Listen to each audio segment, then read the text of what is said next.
Hello ladies and gentlemen, and welcome to another ServiceNow Express video blog post on the concept of reporting in Express on the Fuji version.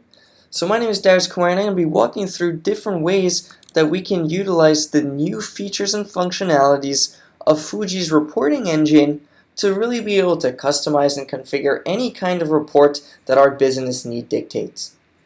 So I'm simply going to come into the View Run section, and the first thing we'll note is the list view is a lot different visually. You're now going to be able to visualize the exact type of the report, if it's a bar, a list, a pie chart, right from the list view, and to be able to gather information on the configuration in terms of who created it, what was the last modification date, has this been scheduled, has it been run, if so, how many times has it been run, and what was the most recent runtime. So that's all information now available from the list view of these reports. Additionally, you'll notice this report section at the top. This is going to show you the reports you've configured under My Reports, all the reports accessible to your group under the Group section, global reports available to all users, and then we have the ability for that given logged in user to view all the reports available to them. So let's begin and create a new report. So I'm going to walk through the creation of a report start to finish here to learn about the new functionalities and features available to us with this Fuji release. So I'm going to begin by coming in and setting a new name for my report, a chart title. So keep in mind this can now be different from the name it's being saved under. And I'm going to go into that configuration in just a moment. So we're going to call this Open Incidents by Priority. So we're going to do a simple stacked bar chart of open incidents stacked on their priority. So first, as you did previously, you're going to select what your data source is. Is it a report source or is it a specific table? So we're going to run this as a table. We're then going to go and pick the table we want it to run on, such as our incident tables before. So if we did report source, if I had run a previous report that had filters done to it so the data is filtered out, you can actually have that filtered set utilized in the future as a report source of data. But for now, we're going to use our existing table of incident records. I'm then going to pick the type of report. So you'll see you now have a broken down list of your different reports by type. So not only can I do a simple list, but we could do a number of time series charts, such as line, column, area, and spline. We can do column and bar charts from bar, vertical bar, horizontal bar, Pareto, and histograms. We can do pies and donuts. Pies, donuts, semi-donuts, dials, making speedometers and dials, and a lot more. Pivot tables, funnel charts, calendars, pyramids, trend boxes, controls, all these different chart types that are now available as of the Fuji release. So we can then come in, why don't we pick one of our new charts here, and I'm simply going to do a donut. So I can then aggregate, and I'm going to go and aggregate on my count, and I'm going to group it by my priority. So I have a donut chart type selected, I'm grouping by my priority, the aggregation is set to count, so let me go ahead and run this report. So what you'll see is we now have a nice visualization of all my open incidents by priority. So the second key piece of functionality on top of all the additional report types is the configurability of these reports. The ability to filter and sort items has remained the same, but what we can also do now is actually personalize that specific donut report. The same configurability falls in line with your other report types as well, but we can now do specifications on exactly how we want to style these charts, including the sizing. Maybe we want to use data labels on our actual report and have a custom chart size so that we have full control over how this is appearing. On top of that, you can pick exactly what view is going to come up in terms of your system views for when the user clicks into a specific portion of that chart and drills down into the data.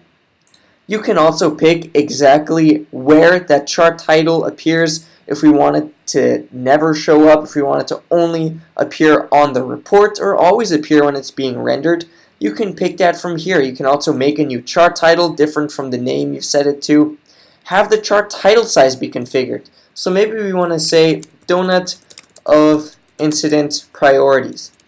And I'm going to size that to 20, and we're going to give it a background color of, let's go ahead and do blue.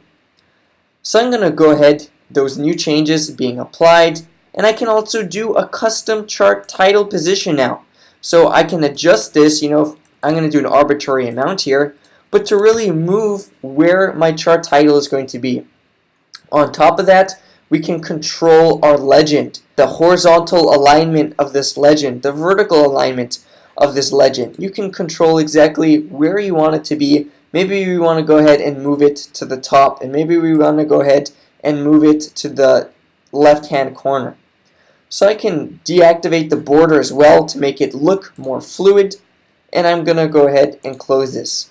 And we'll see when I run this report with my new configurations, I've got to my upper left, my different selections here. I've got my title centered to the left on 4040 pixel range in blue with an increased size. And now I've got all my different sections of my chart labeled as well, easy to view right on the donut as well as in the upper left hand corner of the legend. So a lot of great configurability that you can now benefit from to really be able to drill down and configure exactly how your reports are generating. You also have the option always to display a grid. So if you want to have a calculated breakdown of your different number of incidents by count with their percentage aggregation, in this case all summed up automatically, you can absolutely do so. Maybe I wanted to come in and view what the sum was of the time worked on these different ticket types if it was available. So I'm going to go ahead, pick the sum of my time worked field here. Maybe I'll add a filter condition too, so I just have tickets that there was a time worked field available. So I can simply come in, filter, and say time worked has to be greater than 0 minutes or 0 seconds, and then I can press run. So now we're going to have a breakdown of the exact sum of the time worked by your team per the different priority levels. So we can see with my configurations of where I made the chart location, maybe I want to move that legend back to the bottom. So we're going to go ahead and say center this at the bottom. I'll rerun this, and just like that we now have a nicely configured report of a new donut type with the aggregation of how long our technicians have been spending on all the different priority types. So a lot of functionality in terms of configuration, aggregation, making and personalizing different report types per your selections. So now that you've got the report that you want, you can come in from the Save section here, open this up, and choose exactly how you want to export it. Do you want to publish this to a URL? Maybe you want to go ahead and schedule it to automatically send out. Maybe you want to turn it into a gauge to add to a homepage or immediately add it to the current homepage you are on. So you can completely control now as well the export settings of this report as well as the sharing settings. So let's take a look at that. Under the export settings, you can now define your own header and footer template. So we're going to see by default, this default header and footer template, it's putting the report title in the left-hand content. It's putting in the footer configuration, some of the run-by content. But keep in mind that you could put in your own maybe company image and really brand it for your company. Maybe you want to put in specific text that you want to have. These reports, when they're automatically generated, can now have exactly the formatting that you want on them. So touching on that fact of auto generation, you can come in again, schedule those reports to go out, and easily be able to set the subject, the message, and include it bundled together with any number of other reports. So they can all be sent out in a single email on whatever the basis is you want. Maybe Monday at 7 a.m. going out to your IT group. So it's up to you how you want to configure these reports and how you want to send them out in the system. For those access controls, it would be in the sharing setting, and you can now set the visibility to yourself, everyone, or specific groups and users in the system. So a little bit of change on the UI and where you're going to find this information, but overall you have a large net gain in terms of functionality and configurations for your reports in ServiceNow. Maybe we want to look at an example of a quick bar graph. I can pick that incident table again. Let's do a bar and let's group by my assigned to field and stack by, maybe we want to stack by the category of these tickets. So I'll go ahead and run that. So a few differences we can now do as well in this release is instead of stacking when you're doing a stack by, you can group columns. So you'll see when I run this report, you've got a set of grouped columns instead. So what I can also do is I can actually personalize in terms of my bar configuration exactly how my axis is going to be laid out. You want a dotted grid, maybe you want to change the label size or bold the labels you have. You have full control over exactly your X and Y axis labels on the reports that you're generating. So very easy in terms of personalization and configuration of your reports. So maybe you had a large number of data results returned on your search. For example, I'll just do this run on my number of incidents here. You'll see I have my first 12 displayed and then the rest aggregated into this other section. So you can control that by the number of groups. This returns how many of results you're going to see. So if I just want my top 10, I could change this to 10 and run that, and you'll see now I've only got 10 incidents with the rest stored into other. So for top 10, you would turn off that other section and then run that report, and now you've just got those 10 given incidents. So when you are dealing with a lot of data, maybe you want to specify exactly how many columns are going to be on your axis, how many data points, you can go ahead and specify that in the number of groups section. And then if you want to show the rest aggregated into the show other section, that's completely up to you as well.